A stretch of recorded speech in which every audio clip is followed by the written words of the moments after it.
崔公子、裴将军莅临七夕灯会，令并州蓬荜生辉。老朽斗胆，请二位为七夕许愿灯赐字，请。我们先写吧，来，把灯拿上来。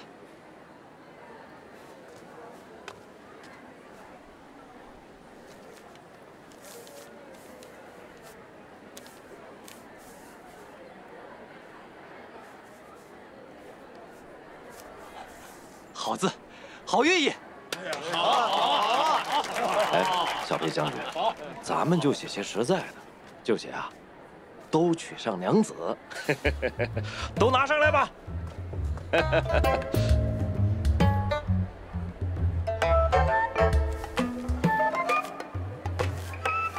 哎，咱们镇西军上下都是光棍，简直一支光棍军，连这个愿望都不给许啊！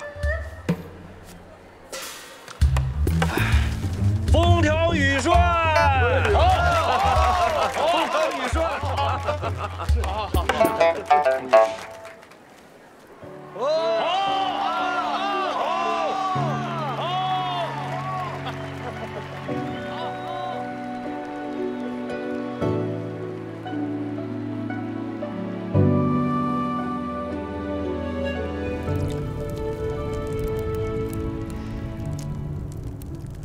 哎呀，这要是在劳兰关啊，生这么一堆火，必然要烤一只黄羊，烤得油滋滋的，别提有多香了。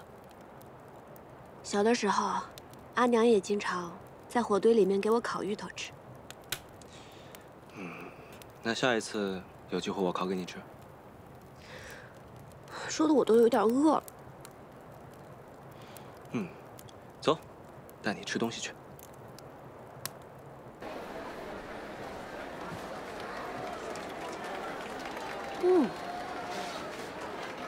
这馄饨味道还真不错啊！谢谢小娘子啊，这是我家自己调的骨汤，因此啊，这滋味十分不错的。店家啊，今晚生意可好？哎呀，这会儿没多少人啊，所有人都挤去看展韩丽了，杀头啊，杀的还是那个原来威风凛凛在并州城的韩公呢。嘿，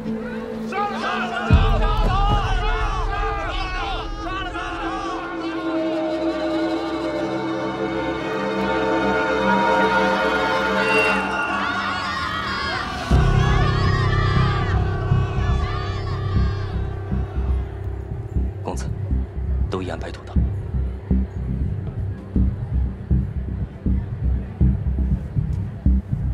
时辰到，杀韩丽，聚河山。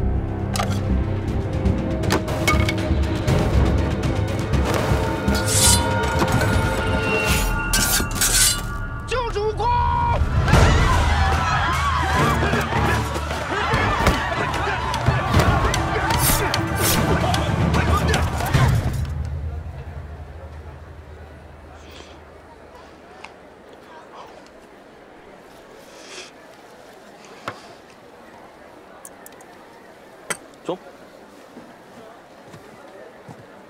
两位，看看我们家护腕吧，这可是上好的水牛皮啊！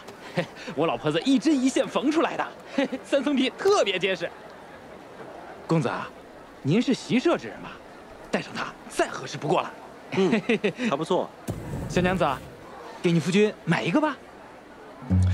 哎，我都帮你修好了风车，你是不是应该送我一样东西啊？他不是我夫婿。啊？哎，这明明很相配，难道是我看错了？店家，刚才那位公子在问什么？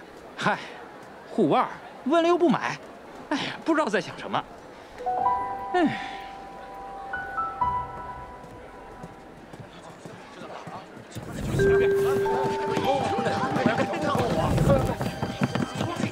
看来皇孙算无一策，另行安排了一场大戏啊。何萧为你这么一夸我，我总觉得我计划还不够周密。蓝河水十八。是那银松滩，银松滩里鱼儿。石七郎，石七郎，哎呦，石七郎，石七郎，怎么弄成这样？没事。石七郎，怎么样？该杀的杀，该抓的抓，一个不落。东西呢？老黄，拿出来。护符啊，可是俺找到的，就在这儿。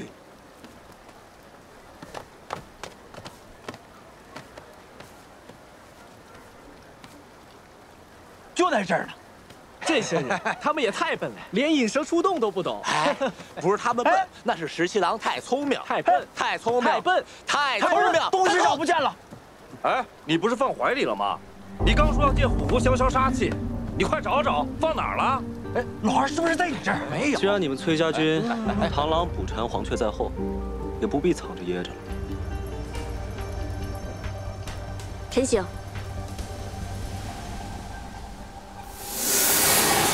虎符，你快都在这儿！快救他们！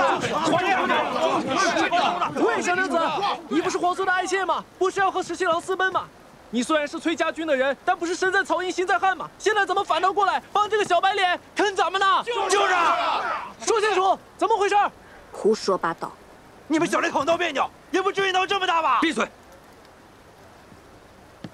李皇孙，你这是何意？如何说我的下属是你的爱妾？你又怎么能如此？放任他们侮辱我崔家军？哎，他可是自己说的，他亲口跟俺们说他是皇孙的爱妾，还要跟俺们石七郎私奔呢。他怎么会帮你这个小白脸？阿英，公子，当时在山寨遇险，我才假借皇孙家眷的身份，这帮人不明就里，才如此误会。侯校尉，借度说话。我们走吧，不要跟他废话。公子，我很快就回来。你怎么猜到的？这几日你的人把韩府几乎翻了个遍，我就知道，你虽然抓到了韩立，但是没有找到虎符。所以你就不再费力气搜虎符？韩立这个人多疑狡诈，既然没有随身携带，又把韩府整个翻了个遍也没有找到，那他肯定就是放到了自己最信任的亲信身上。而你散布出消息，今夜在假意要杀了韩立，以此来引诱韩立残部出来救人。你这一招引蛇出洞，确实不错。而你呢，只需要盯着我的人，就可以螳螂捕蝉，黄雀在后。没错。那我还有一事不解啊！你答应我共邀七夕，是为了同我赏灯啊，还是为了亲自盯着我，以免我发现你暗中有安排？那你呢？主动约我出来，到底是为了跟我一起游船，还是不放心我，怕我有所察觉，会坏了你的事啊？彼此，彼此。承让，承让。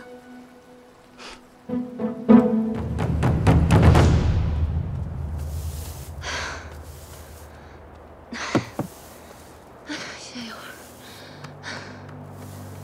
年年想了法子，让我出宫去修道，会安排你混在随时修道的宫女里面，跟我一起出宫。不要怕，应该就这几天，很快就可以出去了。有人来了，我走了，你保重。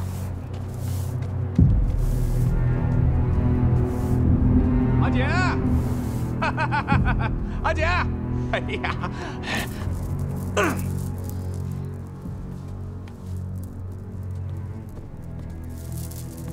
大都督已经下令，让萧氏身边的那个女官作为替身，出宫修道去了。什么？只是让那个女官出宫？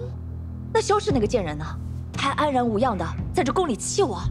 哎，姐急什么？大都督既然已经迷恋萧氏，那咱们就得一步一步来。俗话说得好，心急吃不了热豆腐。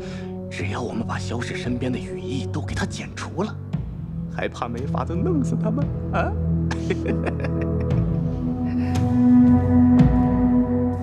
她是顾太子的太子妃，跟叛军勾结，那不是显而易见的事情吗？阿姐，这萧氏只是一个区区贱妇，让大都督迷恋也只是一时的。哼，既然他如此跋扈，那我自然有法子杀了他。阿姐放心，我马上就回洛阳督战。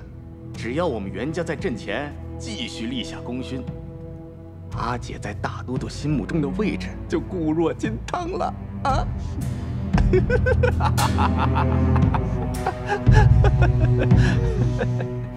小伟，这可是我新研制的麻药，喏，已经涂在剑上了，你试试。我看看。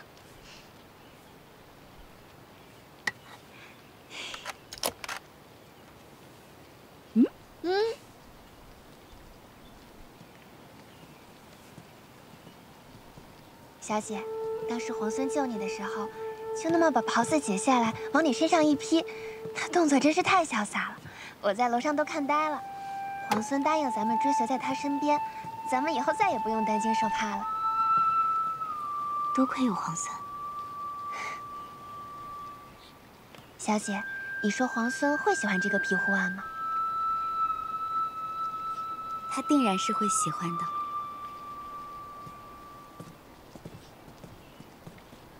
我只加了一点点麻药，就已经见过何校尉。哦，顾小姐多礼了。何校尉这一身劲装，真是英气好看啊。小姐，皇孙让咱们穿男装随大军而行，我看何校尉这身装扮甚是好看。小姐何不向何校尉请教，照着样子剪裁一身？多嘴。何校尉是军中历练出来的气魄，所以英气勃勃，洒脱好看。我要是也穿上这一身，只不过是画虎类犬罢了。无妨，我的衣裳都是桃子帮忙打点的。你没有穿过男装，不知道他们其实袖子这个地方做的很是大，还有肩颈处做的也很是阔大。市面上买回来的男装都需要改过才行的。桃子，回头把咱们做过的图样送到顾小姐房中去吧。好。如此，多谢何校尉了。顾小姐客气。哎，是这件衣服吧？哎呦，这可真是买大了，不好剪裁的。不是，这是皇孙借给我们小姐的衣服，我们小姐亲手洗净了，要还给皇孙去。秋翠，你有多嘴？其实是上次皇孙出手相救，便借了这件外衫替我遮挡。何校尉切莫误会才好。啊，哪里？顾小姐何出此言？如此，就不耽误顾小姐了。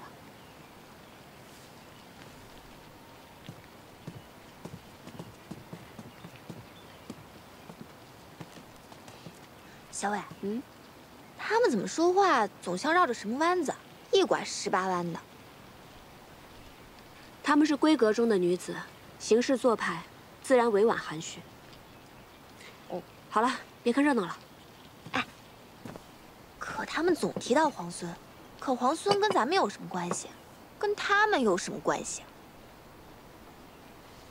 你怎么知道皇孙跟他们没有关系呢？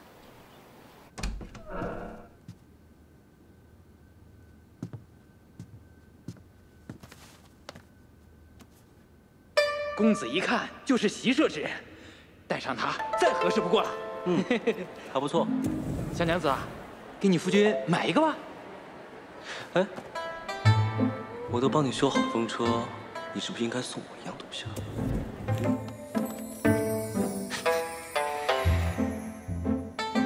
这个阿爷就是嘴硬心软，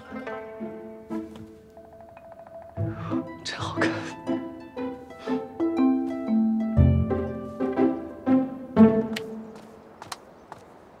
何校尉，我有话跟你说。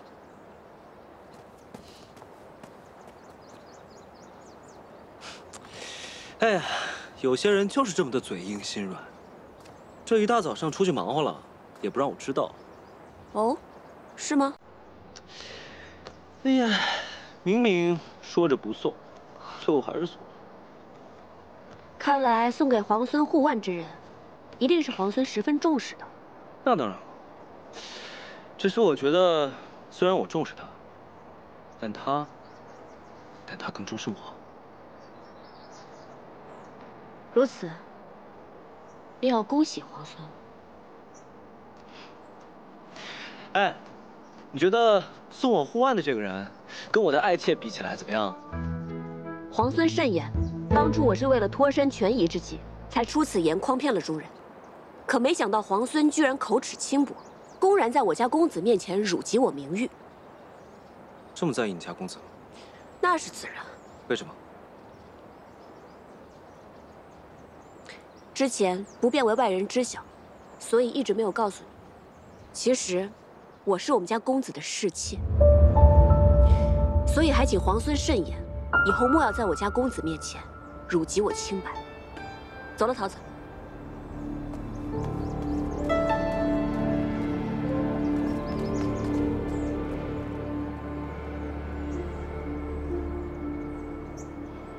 小薇，你为什么要跟皇孙说你是公子的侍妾啊？今日的谈判正到要紧处，要想乱了他李皇孙的心神，必须得有一个出其不意的消息才好。啊，乱他心神，你就要这样说，那不是有损你女儿家的清誉吗？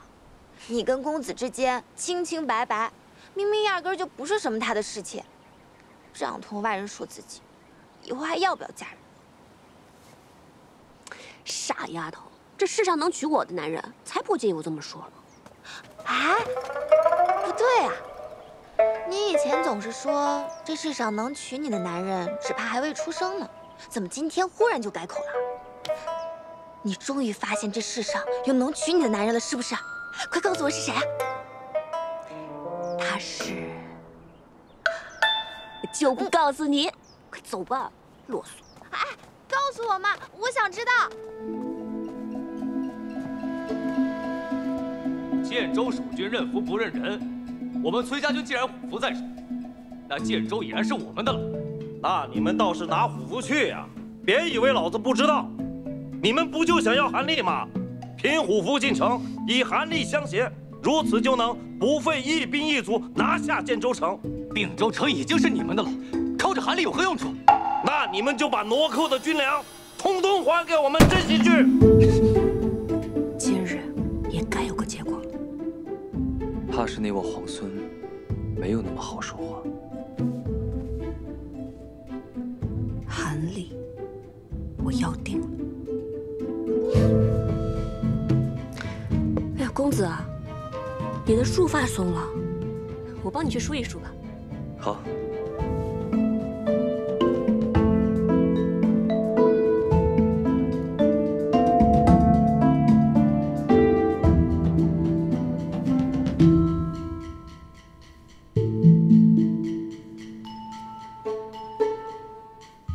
石七郎，其实关于崔家军的何校尉，有句话我不知当讲不当讲。不当讲。好。我们家公子说了，都已经谈了数日，依照昔日盟约，这韩立被镇西军所得，那并州城就归镇西军所有；但这虎符被我们崔家军所得，这建州城就理应归我们崔家军。虎符明明是我们先找到的，你们用计夺了去。还有，并州城明明是我们镇西军所有，你们却抢先入城，抢走粮草。先还了粮草，再说建筑的事儿。事已至此，不如大家心平气和，好好商议一番。哼，说的比唱的好听。什么商议？你们就是想占我们镇西军的便宜。这位勇士，话不能这么说嘛。既然是商议，那吃亏让步，我们崔家军也都是可以的。行，那你们说说，你们打算怎么吃亏啊？皇孙殿下不是想匡扶社稷之将倾，收复东西两都？可以你们镇西军现在的存粮，别说收复东西两都了，怕是连落水的边儿都摸不着。若是在并州继续耽搁几日，只怕这存粮会越发不够。现在你我二军就建州的问题一直争执不下，但按照规矩，这虎符既然已经被我们崔家军所得，那这建州城就理应归我们崔家军。只不过我们想讨要韩立，图个方便。所以我们家公子刚才说了，我们打算吃点亏，送给你们50车粮草，这样也能助你们早日拔营去往洛阳。以贵军这悍勇，还怕打不下洛阳吗？哼，你这话说的，感觉我们像捡了一个大便宜。50车粮草，区50车粮草，只够我们镇西军1日2食，勉强赶到洛水之畔。那建州与洛阳孰轻孰重，皇孙殿下不会分不清楚吧？自然。那皇孙愿不愿意用韩力来换足足50车粮草？可以。石七郎，石七郎，好，皇孙殿下自然是一诺千金，只要你们把韩力交给我们崔家军，那我们公子也绝对不会食言，粮草一定会按时送到。哎，石七郎，这50车也太少了吧？老包，你们让我静一静。说吧，有什么计谋？什么计谋？你难道不是故意答应那个何校尉以韩力换50车粮草？是不是打算一石三鸟，趁崔家军不备，把粮草和韩力一并拿下，顺带手的再拿下建州？粮草韩力兼得，且拿下建州。有好法子吗？现在不应该是你胸有成竹、早有预谋的吗？不然你为什么那么轻易就答应那个何校尉这么苛刻的条件？我有一个朋友，啊？我这个友人，他看中了一个姑娘。等镇西军交出韩力之后，让左营带着韩力跟虎符立刻拔营前去收复建州。还是我亲自去一趟吧。不用，眼下有了韩力跟虎符，建州城必定是手到擒来。反而现在洛阳才是最棘手之处。我猜测李逆拿到粮草之后，一定会直指洛阳，我们一定要抢在他的前面。那你这个友人是咱们镇西军中的人，还是你京中的旧识啊？摇什么头啊？说呀！这个姑娘，她不该喜欢。不该喜欢？哎，她难道喜欢上了醉红楼的清官人？哎，其实也无妨，只要这个清官人品性善良，也无所谓的。不是，那是什么？你说呀。他好不容易看上一个人，可偏偏那姑娘已经是别人的侍妾了。哎呀，石七郎啊，石七郎，我算是明白了，你今日如此反常，是因为这件事儿。什么如此反常？我哪里反常了？我说的是那个友人。行，那咱们今日就说说你这位友人。现在国难当头，他还想着情爱小事，他将此事告知于你，说明他心中耿耿于怀，日后肯定还会去纠缠的。倒也不是。哎，行了，他明知道此人有了夫婿，还暗中觊觎。石七郎，我告诉你，色令智昏也。其实你不用说了，石七郎，我劝你早日和你这个友人一刀两断，否则你不怕近墨者黑，有一天你也喜欢上别人的妾室吗？石七郎，三思啊！啊！哎，今日李皇孙如此失魂落魄，就这么轻易答应了咱们，也不知道发生了什么事。谁知道呢？那我就让陈醒去安排粮草了。哎，等等，我又想到了一个计策。如果到时候他们的人比我们先到洛阳，我们在附近，然后……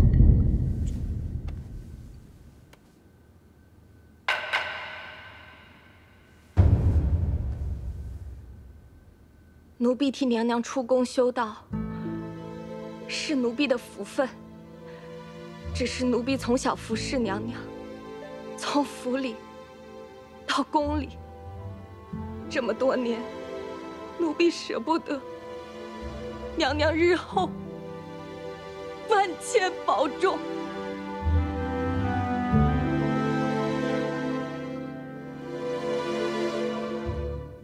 修道是好事，替我积福，也替你自己积福。我身边还有锦娘，不用挂心。倒是你，保重自己，也替我照顾好江氏。去吧。是。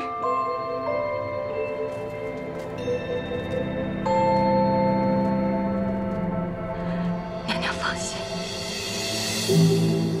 奴婢走了。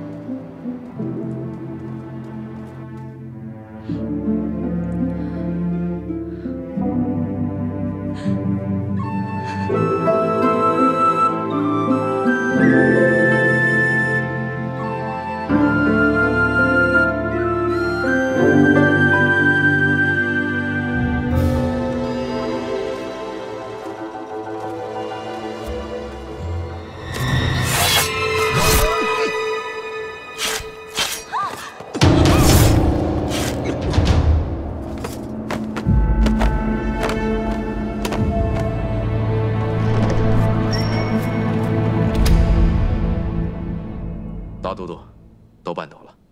好，去跟夫人说一声，就说我已经替她出气了。可萧妃娘娘那里万一知道了，她是个聪明人，必然会以为是郑国公派人杀了那几位宫女，替魏国夫人出气的。可万一萧妃娘娘想不开，不肯罢休闹僵起来，岂不是对郑国公不利？哼，不过是几个奴婢而已，杀就杀了。我也说过了，他是个聪明人，他不会因为他们不识大体，以卵击石。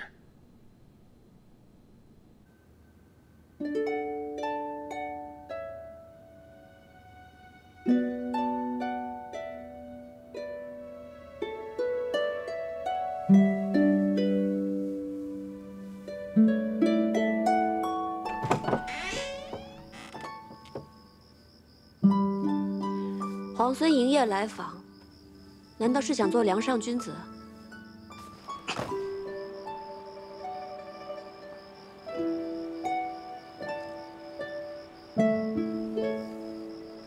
你到底是来做什么？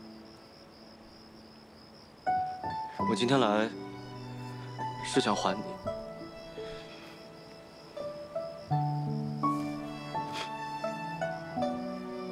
还我什么？我来是想向你解释，白天是我误会了，我以为护腕是你送的，言语间多有冒犯，还请见谅。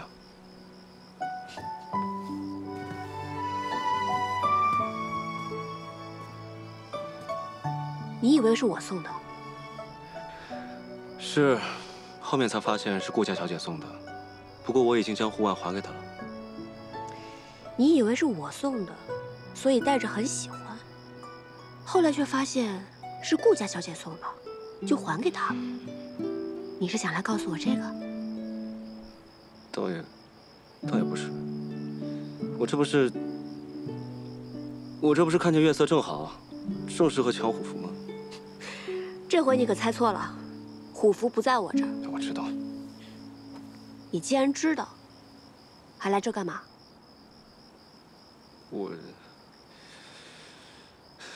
我这不是……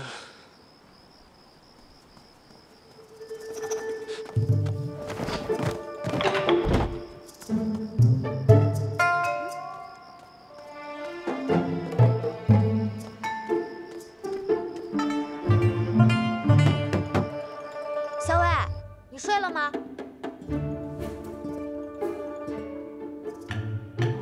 我已经准备睡了。哦，那我也去睡了。好，你快去吧。那你早点歇息吧，小伟。知道了。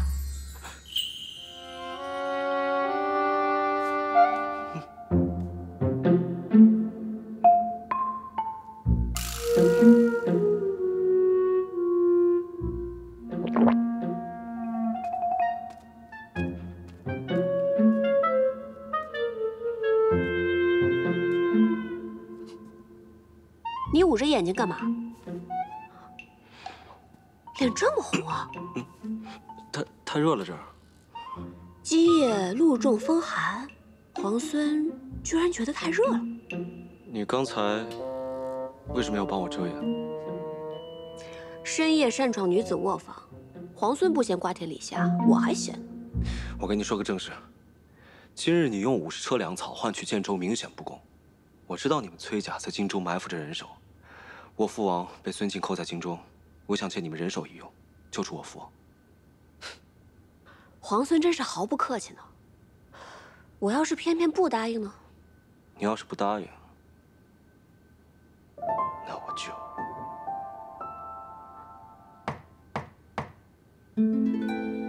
阿莹，你睡了吗？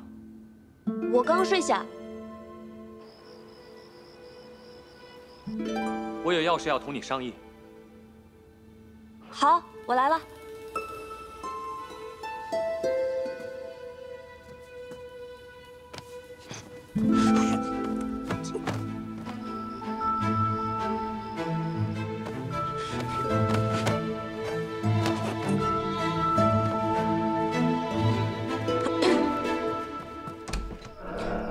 公子，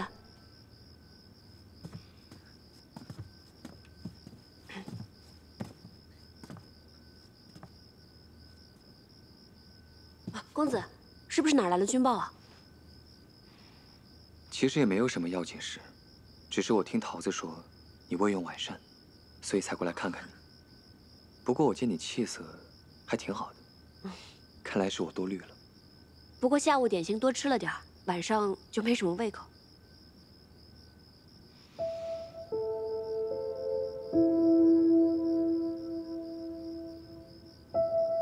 那你早点睡吧。公子也早点安歇。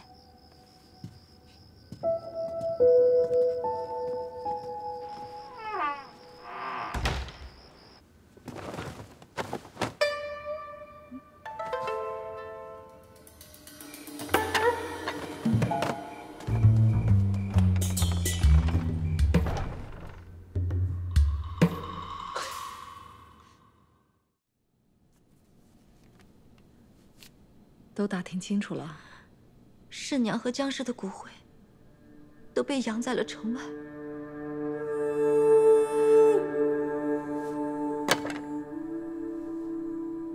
你看他跟着我一场，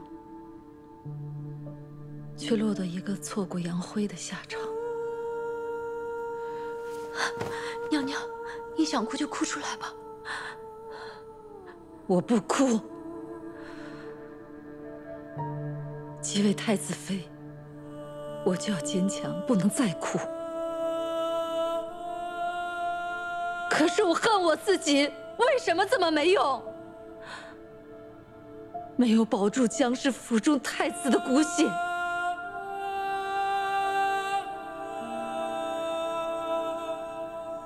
若有一天我到了地下，太子也是不会原谅我的。娘娘，太孙还活着，若是没有您的话，他都活不到现在。他还等着您呢，娘娘。我知道，为了太孙，我也要好好的活下去。奴婢知道，娘娘忍辱负重是为了什么。世娘她也知道，她走之前跟奴婢说，她跟随娘娘，死而无憾。锦娘也是，只要娘娘一句话，锦娘就是即刻死了，也欢天喜地，死而无憾。娘娘，不要轻言说死，死是最容易的。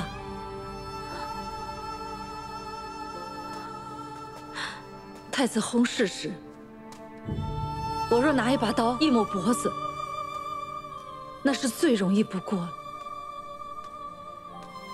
世人还会赞我一身贞烈，可我心里明白，我不能那样做，我得活下来。我还要好好的与孙敬周旋，也许我还能找机会保住太孙。我还能找机会见机行事，助我大禹王朝光复。娘娘心里苦，奴婢都明白。你说，玄泽这个孩子，是不是又长高了？韩畅带着他东躲西藏，也不知道今晚能不能吃饱，能不能睡个好觉。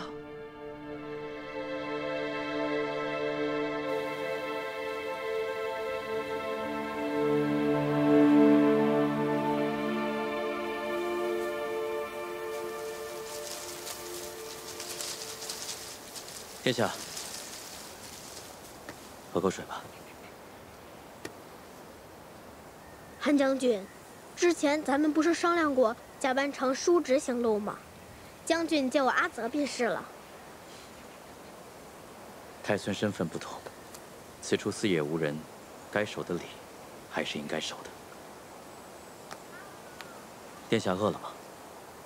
不饿。韩将军，母妃有来消息吗？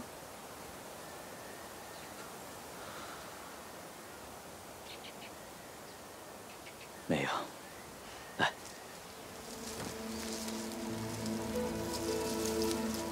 太子妃心性坚韧，忍辱负重。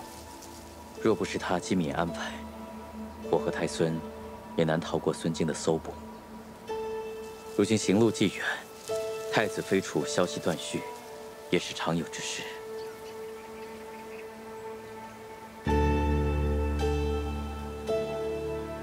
希望母妃能平安无事吧。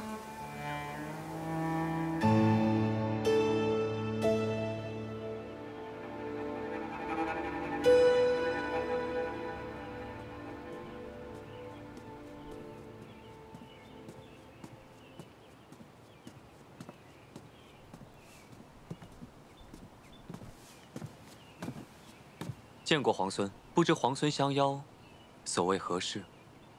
同在这并州城，军事纷扰，还未与公子言谈一二。今日备了份薄酒，想请公子前饮几杯。我素来都不饮酒。在下有事相求，请公子赐个薄面。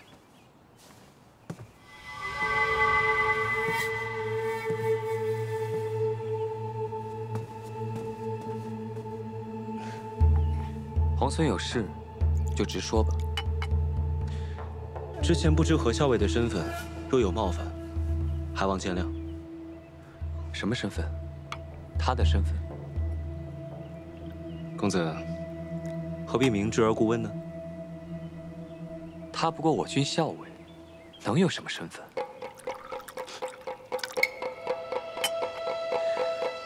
公子不必隐瞒，我什么都已经知道了。只要公子答应帮我这个忙，我便会保守这个秘密，绝不会让旁人知道。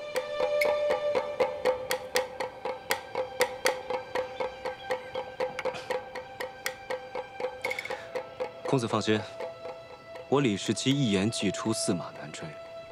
只要公子答应，我便让这个秘密烂在肚子里。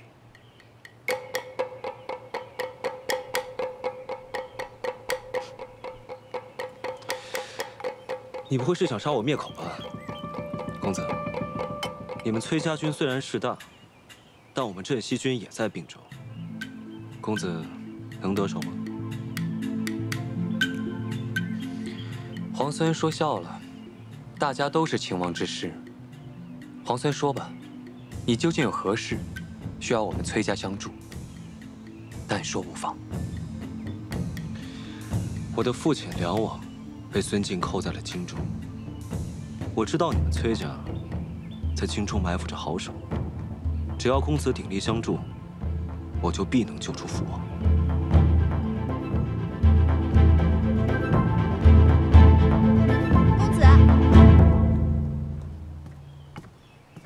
公子，校尉问起，才知道您往皇孙这儿来了，应该回去吃药了。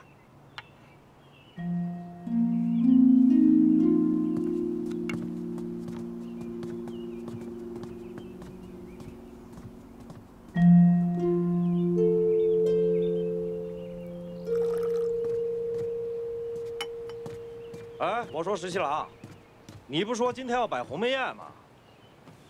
怎么这么快就摆完了？你说这个崔公子是个什么样的人啊？看着斯斯文文，像个公子哥，还真不像个能带兵打仗的人。是啊，他这么一个文静孱弱的人，竟然能从瀛州至此，还打下这么多城池。你说这奇不奇怪？崔乙的儿子应该不会差吧？崔乙那可是当朝的名将啊，以孙敬、裴大将军早先并称国朝三杰。那你说，何校尉是什么样的人？这个我还真看不透。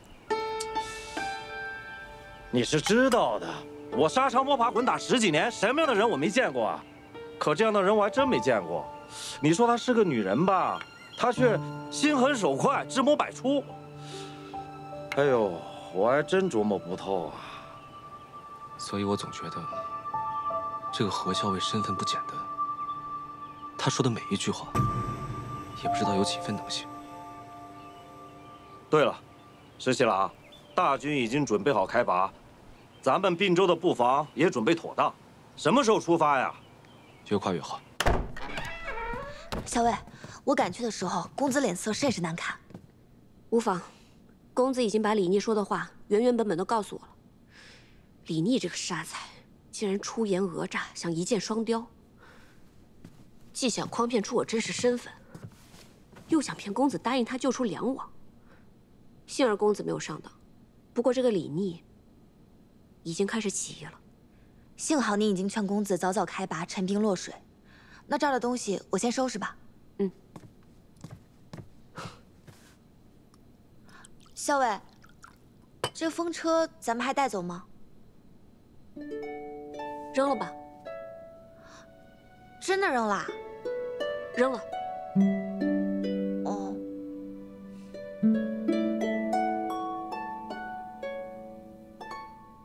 洛阳，城坚墙高，易守难攻，而且还有那个福原二，他虽然是番将，但他是孙敬旧部，对孙敬一直忠心耿耿。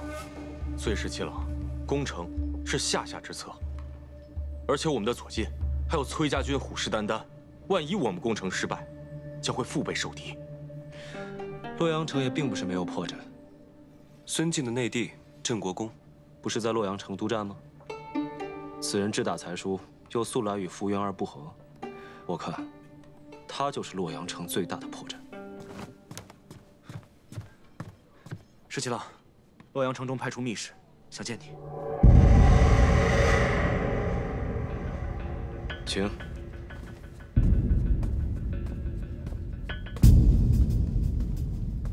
福公竟孤身至此，果然好胆魄。皇孙过奖了，福某无他，唯胆壮耳。哎，你必是裴县的小儿子吧？想当年我和你爹一起领兵征伐汨罗的时候，你还在吃奶呢。福公10几年前征伐汨罗时，单枪匹马连闯王帐，直取汨罗王首级。李逆当时年幼，只是当故事听听。如今得见真人，方知福公神勇，确如故事一般。老了，不提当年勇，石七郎才是少年英杰啊！前辈面前，怎敢谈英杰二字？请。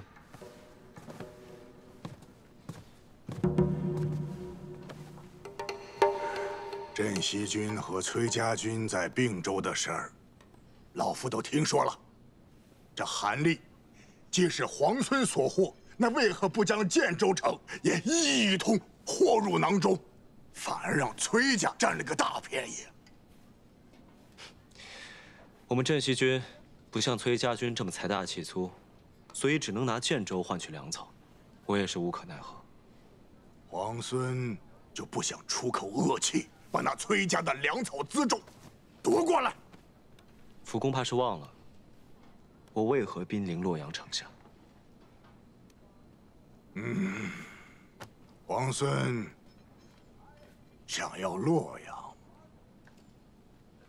福某心知肚明，只是眼下镇西军缺少粮草，人困马乏，强攻洛阳，不过是突然替崔家军做嫁衣，这顿亏，皇孙还没吃够。这世人皆道福公勇猛无仇，没想到这离间计用的也是如此高明。虽是离间，也是实情。皇孙此刻不出手，难道就放任他崔义势大，一路坐收渔翁之利，终成心腹之患？难道他崔义就比大都督还更好相与啊？福公有话，不妨直说。眼下两军压境，福某深受大都督私恩。以皇孙目前的兵力，若要攻破洛阳城，绝非易事。不若在3日内击溃他崔家军，一旦事成，福某立刻奉上城中半数粮草。镇西军只要绕城而过，福某绝不阻拦。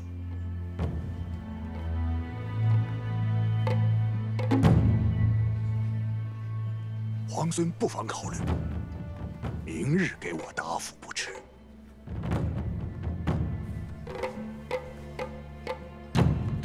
好。老夫先告辞了。哎，我已命人备好了30车粮草，今夜就可送达，作为老夫此行赠礼。福公就不怕我收了粮草之后，转头就攻打洛阳？30车粮草，老夫还送得起。告辞了。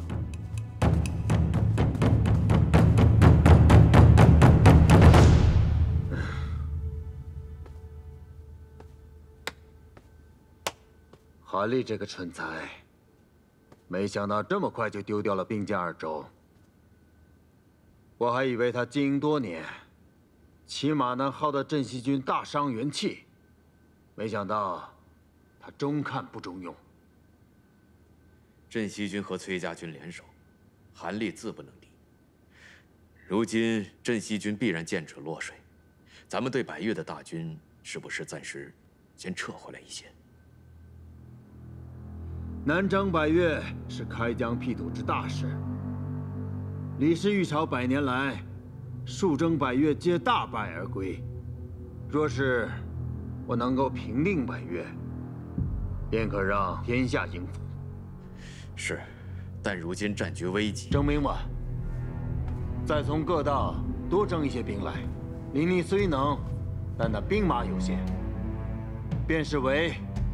我也要将他困死在洛阳之畔。还是西域的葡萄酒啊！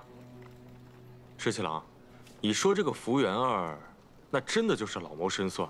这招离间计用的是光明正大，我们连反驳的余地都没有。唉，这福元儿，此等大将，有勇有谋，却只对孙敬忠心耿耿。真可惜。石七郎，你说他刚才说的话，几分真，几分假呀？明早给福元二回个信，就说我答应了。什么？你答应他要去打崔家军？代替我给崔家军也回个信。你又要干嘛？这不趁着还没有大打出手之前，把该占的便宜连本带利都抢回来。国公，你不能！我是郑国公，你都给我滚开，狗奴才！国公，我要见福元儿。国公，好你个福元儿，目中无人，悖逆狂妄！我回洛阳已然半月，你竟一直称病不见，你什么意思你？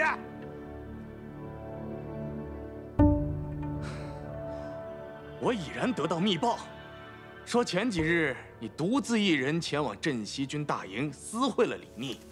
说，你是不是背着大都督与李逆有什么勾当？没错。3日前，我确实去了镇西军大营，还见了李逆。好，既然你都招认了，那就快交出帅印吧！啊，傅老将军，你可是手握着洛阳军政大权，万一和李逆有什么里应外合的话，岂不是对大都督不利？哼，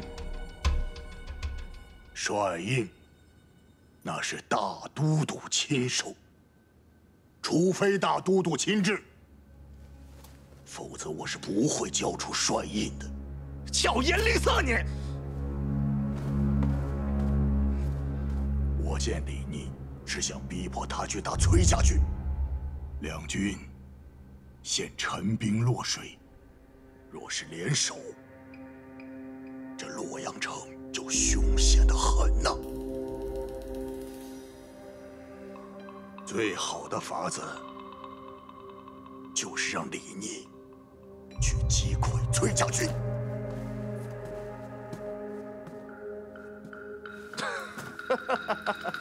那照福老将军这么说的话，你还真有法子让李逆打崔家军不成？巧了，这李逆刚派人送了信来，说今日魏氏将出击崔家军，郑国公可有幸随老夫一同上城楼，去瞧瞧热闹？福公一见，成君一诺，今日魏氏出击崔家军。你还是在后方略阵吧，哪有主帅当先锋的呀？我若不亲自上场，福元儿怎么会信？再说了，咱们得让崔家军瞧瞧咱们镇西军的实力。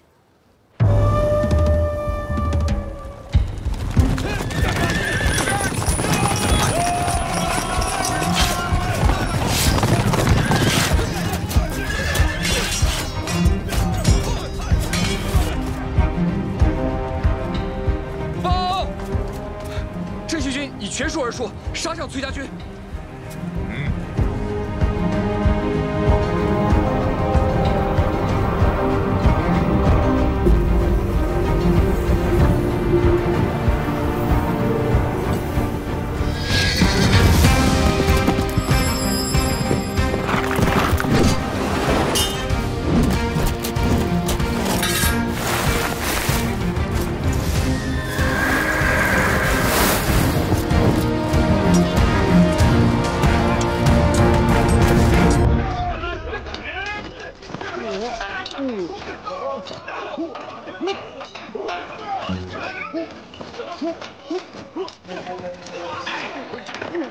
你俩在这打什么呀？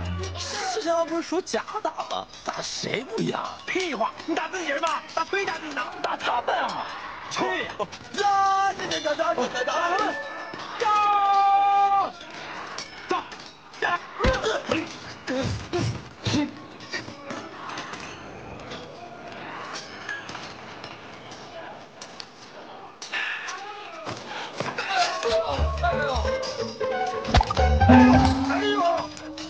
你往哪抬啊你啊！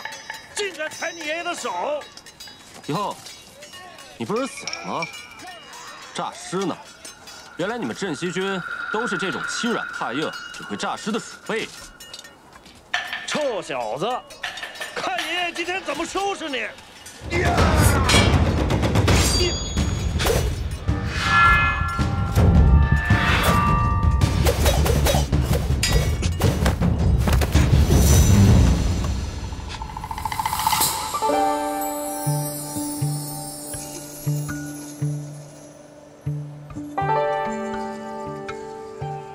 原来是你。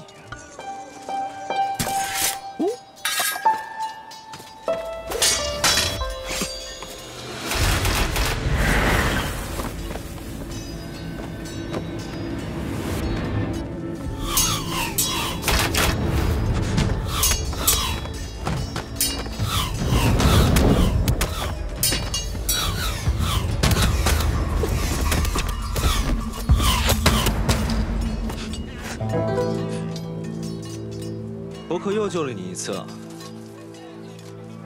好，那我就还你一次。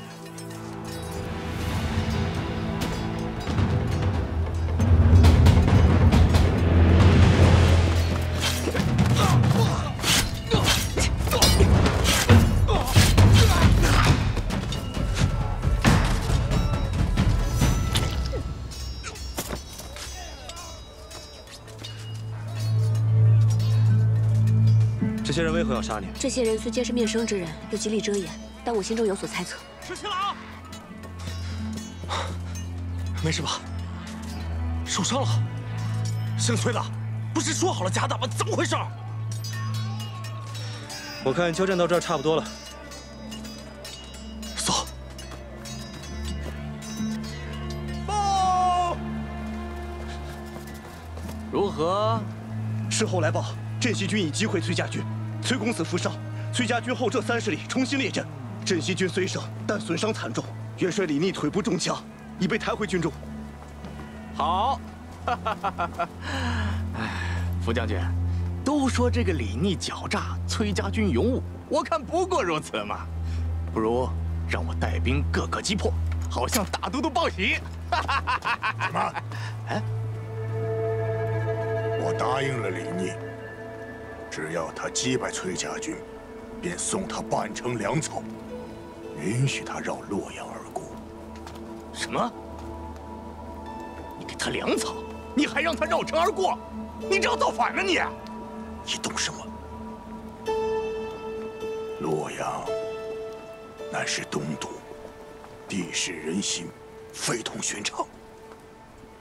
眼下洛阳城中虽然是兵力粮草充足，但若是崔家军和镇西军联手攻城，亦或是围困洛阳，断绝粮道，岂不是置京都、置大都督于危险之中？我看你就是畏战，巧言令色。哼！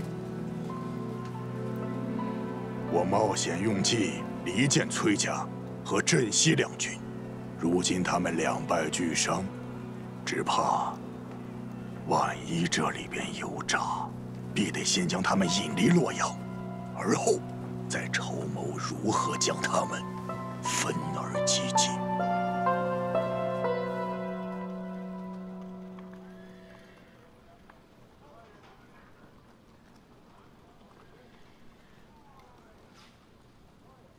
疼吧？不疼，就是蹭到了。阿莹，你怎么受伤了？公子，公子，没事儿，我没受伤。没有伤到就好。公子，崔家军的人，有人想杀我。不对，刚才我戴着面具，他们以为我是你。是有人想杀你。那你觉得是何人所为？崔家军中的人，能一直这样不遗余力地针对你我，还能有谁呢？看来这个崔离隐忍多年，终究是忍不住了。公子放心，我会有办法，让他掀不起风浪来。石七郎，哟，石七郎，今儿叫我来，不喝酒了，改喝茶了？以茶代酒，千饮几杯。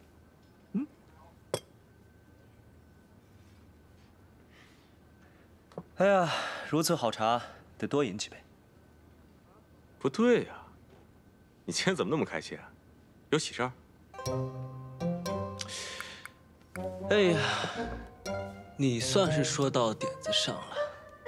我那个朋友呢，原来他喜欢的姑娘，不是你家小妾。哎呀，石七郎，你的朋友还没把这件事情放下呢。大丈夫拿得起放得下，我以为他们早就断了呢。哎呀，你不懂。行，我不懂啊，但是明眼人都看出来了，那个何校尉和崔公子来往密切，就算不是他的妾室，这两个人必定有私情。石七郎，我们和崔家军虽然同是秦王之师，但是这个崔家是肯定有一心的，将来会成为国朝之患的。你什么时候知道的？哼，什么时候知道的？长眼睛的人都能看出来，你喜欢那个何校尉，是不是？有这么明显吗？那下回我收敛一点。你干嘛去啊？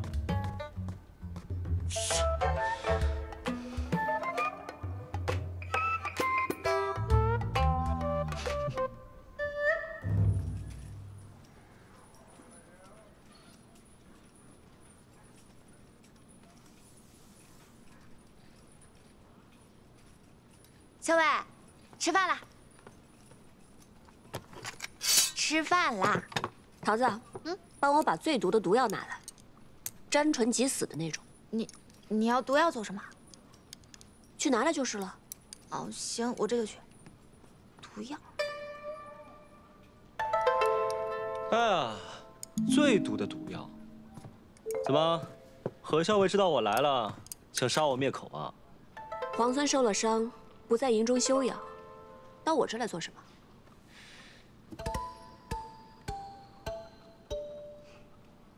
哎呀，以前都是你替你们家公子上阵杀敌的吧？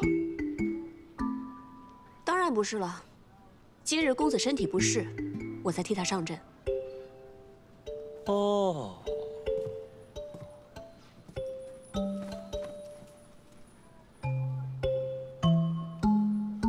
我都已经知道了。知道什么？我知道了你的身份。 知道我什么身份？我知道你的身份其实是……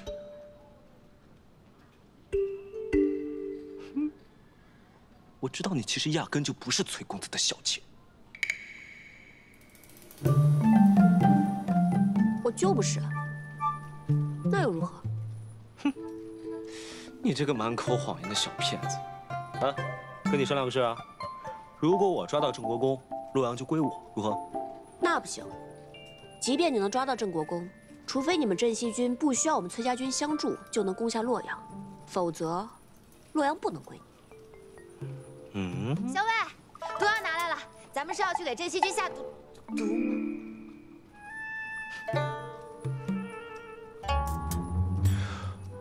回头再跟你聊聊这件事。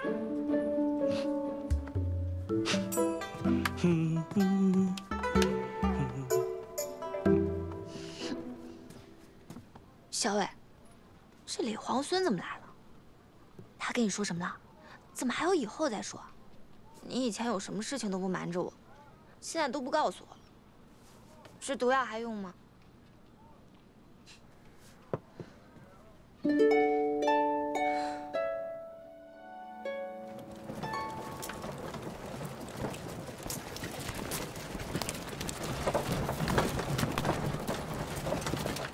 崔家军大败，后退30里。昨日一战，不负辅公所望。这仗打得漂亮，不愧是你阿爷的好儿子。辅公过誉了。昨日一战，皇孙受伤，今日不能前来，特意叮嘱我，谢过辅公的粮草。福某说话算话，答应给他的粮草，就一定会给他的。那就谢过辅公了。 转告李逆，让他好自为之吧。是。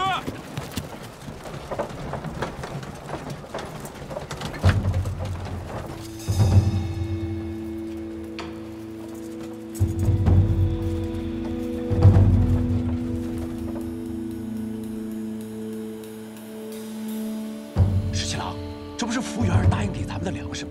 咱们干嘛还在这儿埋伏？待会儿。 我给大家变一个戏法瞧瞧。什么戏法？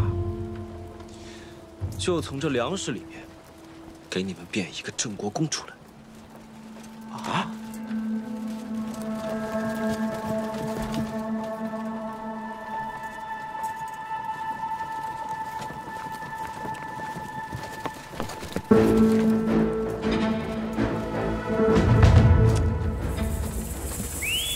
出！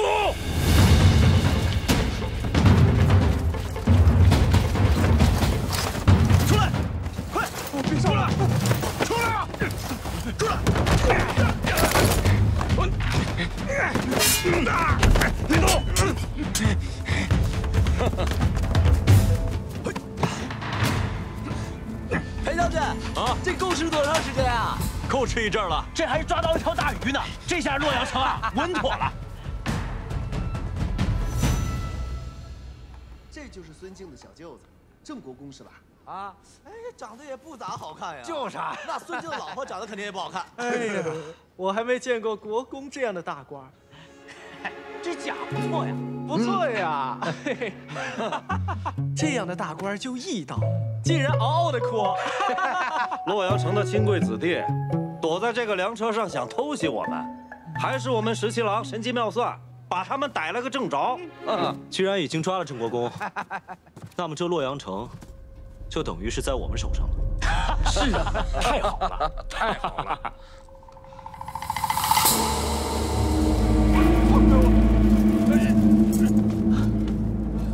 将军，镇西军李逆、崔家军崔林合围，带着郑国公及其随从亲贵前来城前，说愿意用郑国公及被俘的城中亲贵换取城池。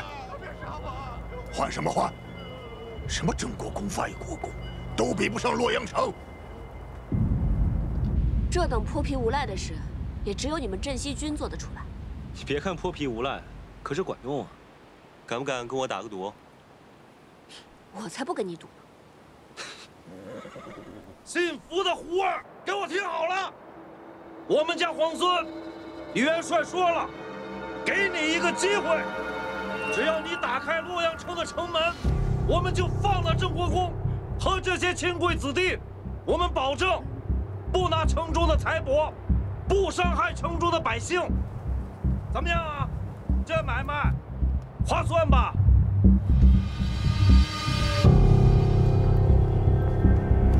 郑国公可是孙敬的内弟，你要是不救他，孙敬那个大都督是不会放过你的。你还不如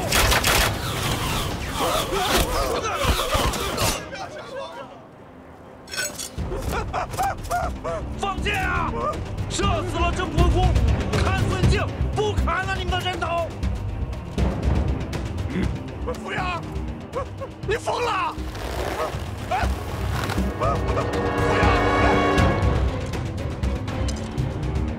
扶阳，别，你放啊！别，放啊！扶阳，别啊！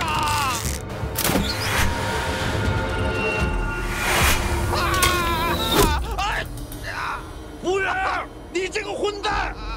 服务员，你给我往死找你！城里的千万人可都看着呢，大都不会放过你的。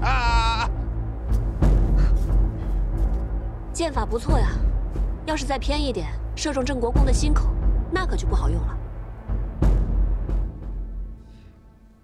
我已经派人进攻瀛州，不能再让崔乙那个老儿坐享清福了。哼，大都督好一招围魏救赵啊！如此，崔家军必得放弃洛阳，持救瀛州，就剩下镇西军，孤掌难鸣，叫好个个击破。传话给福元，郑国公贪功误国，死不足惜，叫他不要顾虑，坚守洛阳为上。是。但魏国夫人那里，夫人聒噪，我不理会便是了。李逆的那两个兄长，如今还在江南吗？啊，李俊和李来皆无领兵之才，此刻仍被困在江南，不足为惧。哦，放他们出关吧。大都督的意思是，兄弟3个人聚在一起，方知谁是鲲鹏，谁是雀鸟。那两个雀鸟，怎么会眼睁睁看着自己的兄弟展翅高飞呢？大都督妙计，自古以来便不缺兄弟阋强之时，这李逆也该尝尝各种滋味了。来，这个孙敬用兵诡计，派大军进攻瀛州，但崔家军的主力在此，只怕父亲那边撑不了多久。孙敬这是围魏救赵，逼我们退出洛阳。我还是动身回瀛州吧。现在回去也来不及。那怎么办？主要瀛州路途遥远，若是能借到望州，倒是可以在路程上节省好些时日，既能解瀛州之围，又可拿下洛阳。可望州在李逆手里，只怕他不肯借道啊。以我们现在的实力，这件事情还是有商量的余地的。什么？瀛州告急？消息非常可靠，孙敬大军已经在路上了。看来崔家军肯定会有所行动，但他们未必能赶到瀛州啊。若要及时赶回的话，崔林得需借到望州。你什么意思？是要把望州借给他们？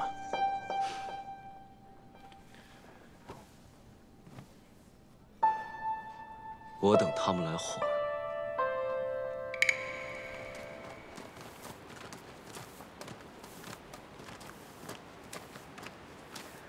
潮儿，你陪桃子姑娘去找医书。是。桃子姑娘。哎。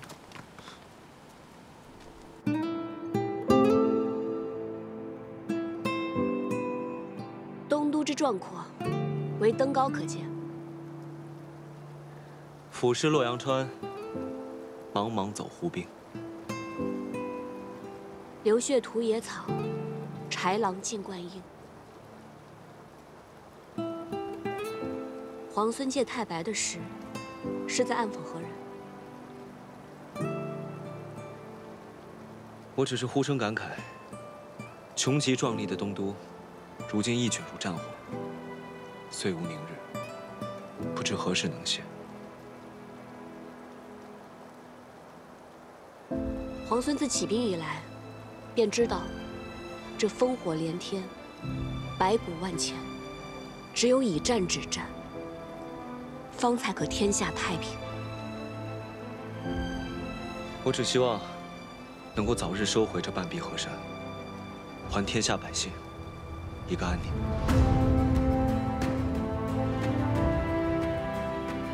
我也希望。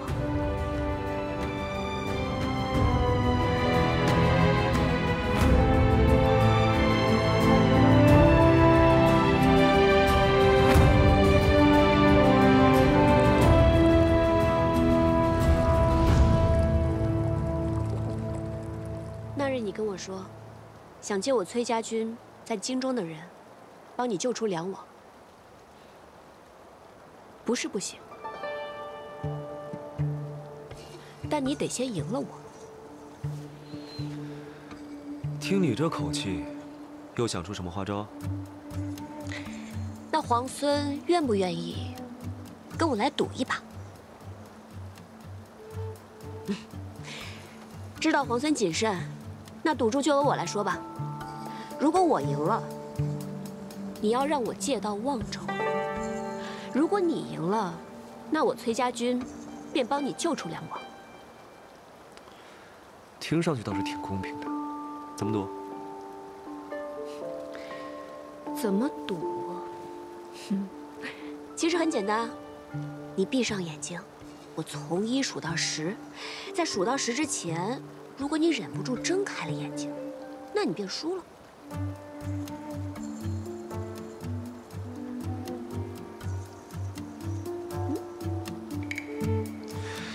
你不会又想趁我闭上眼睛一针刺晕我吧？放心，我绝对不会做任何伤害你的事情。如何？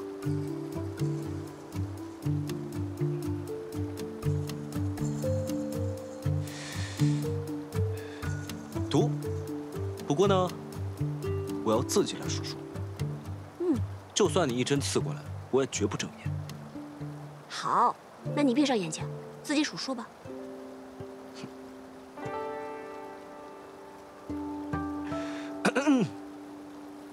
1，2，3，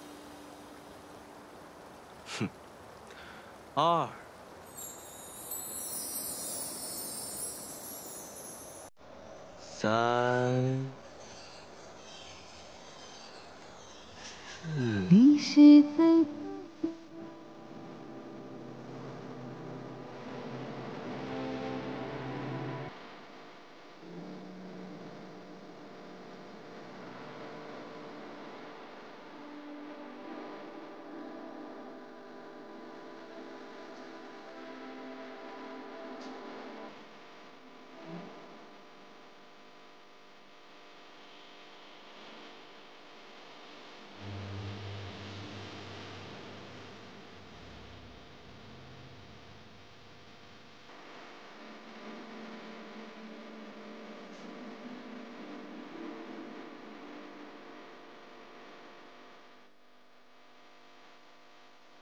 你输了。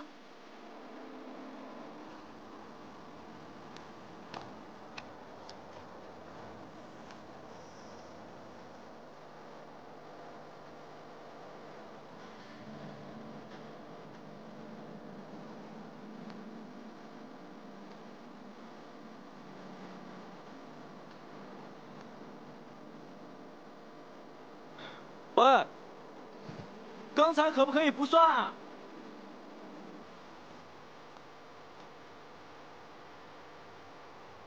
刚才可不可以不算？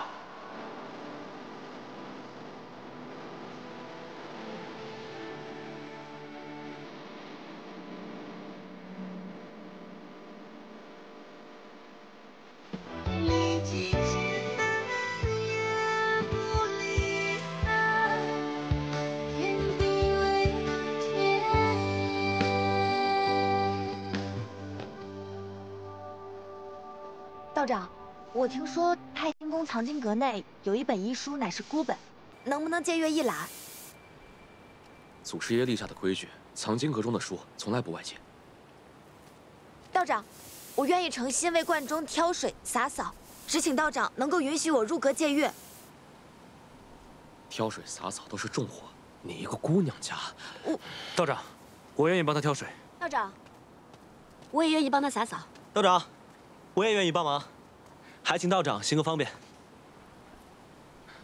那烦请二位去挑水，烦请你们二位去洒扫藏经阁。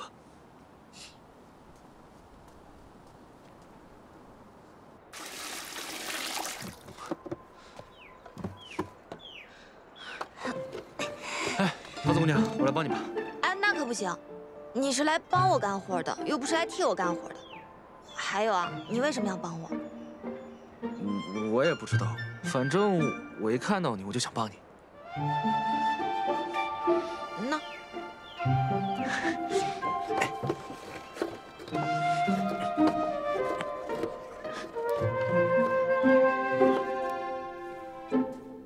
看二位的模样，都是读书识字之人，还请二位在洒扫时爱惜书籍。是。是。你休息一下，我来收拾吧。让皇孙亲自干活，这不太合适吧？既然我赌输了，就让我先略表心意。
惟妙惟肖，画得真好。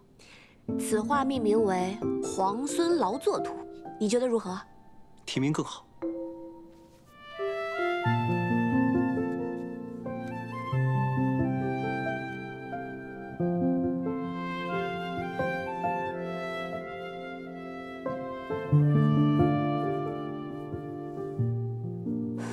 想必这是要赠予我了。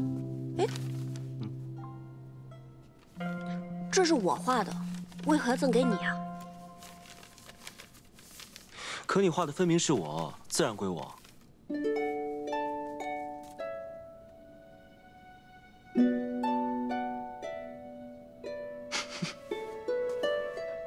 你笑什么？没什么。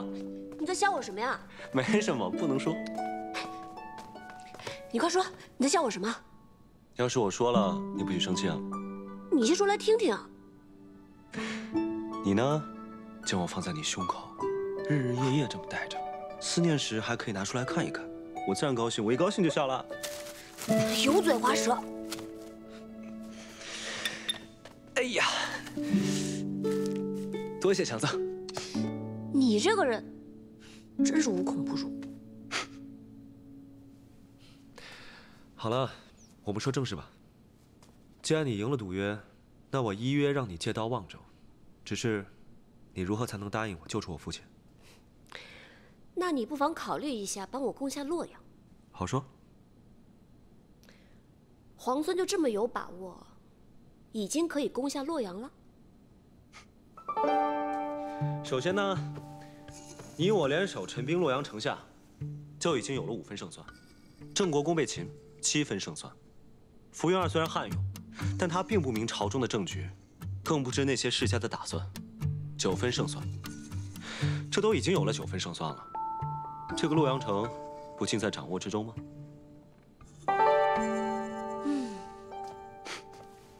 皇孙如此替梁王谋划，梁王何幸？他是我的父王，我自然会救他。他在孙敬手中，我怕我们攻破洛阳，孙敬未必不会起杀心。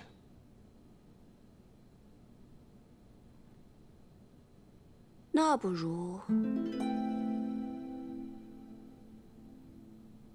置之死地而后生。置之死地而后生。傅云儿假借大都督之命，是绝对不会救我们家郑国公了。只怕诸位府中的主人，傅云儿也是不会救的了。那又怎么办？那怎么办啊？傅云儿是不能指望了，我们必须靠自己把主人救出来啊！这话说的对。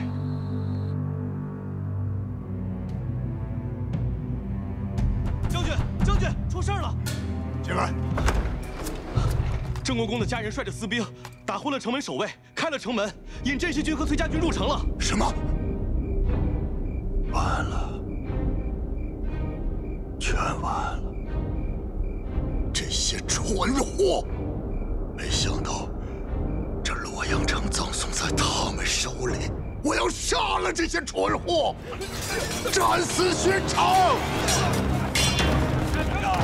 撤！先去粮堂，放箭士去了。镇西军崔家军合围攻击洛阳，围城多日，难以强攻。李逆巧妙用计，令郑国公家人撕开城门，镇西军崔家军才得以潜入洛阳。福原儿奋起反抗，率守军苦战2日1夜，终于不敌。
我欠大都督一条命，原本想守住洛阳，来换这条命，没想到洛阳一失，看来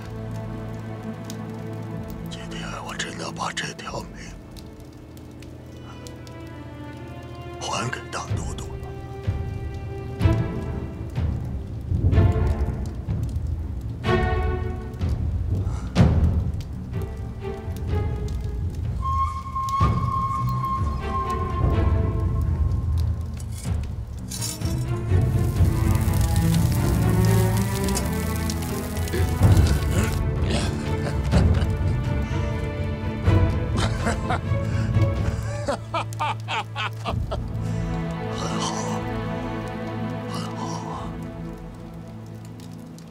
将来的天下，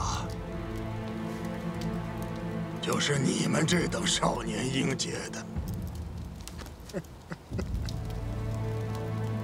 等到你和他争夺这天下的时候，那将是何等的精彩啊！